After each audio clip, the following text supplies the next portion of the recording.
Nagpalabas ng mensahe itong kampo ni Luis Neri sa katauhan ng tumatayo nitong manager dahil hindi daw sila magdadalawang isip. Nagkansela naturang laban sa oras na mabigo itong si Cuadro Alas na makuha ang 122 limit na itong si TJ Duhaney ang magiging replacement opponent nitong si Luis Neri sa Abril na unang naging agreement na magkabilang kapo na sa oras na mabigo itong si Cuadro Alas na makuha ang 122 limit. Ito ay magmumulta lamang at tila hindi na po ito tinanggap ngayon ng kampo ni Luis Neri. At sa halip ay kanila daw ikakansela na lamang ang naturang laban. Kahit po ang promoter ang naturang laban na si Kameda ay wala pong magagawa dahil nasa A-side po itong si Luis Neri.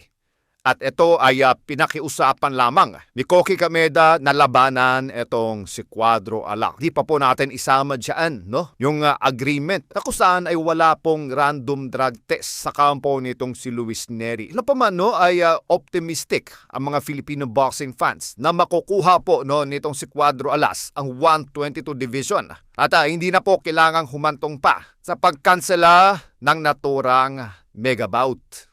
Tagbigay ng tulong itong pamunuan ng Manny Pacquiao Promotion sa Mexican Assassin na si Luis Neri para sa paganda nito kontra Janrel Casimero sa Filipino fighters ng MP Promotion na nakabase ngayon sa Amerika. Ang siya nga ipinadala ni Gibbons para makisparing may nitong si Luis Neri. Ang nasabing tulong ay meron pong mas malalim na dahilan dahil ayaw po ng nasabing matchmaker na manalo itong si Cuadro Alas sa laban nito kontra kay Neri.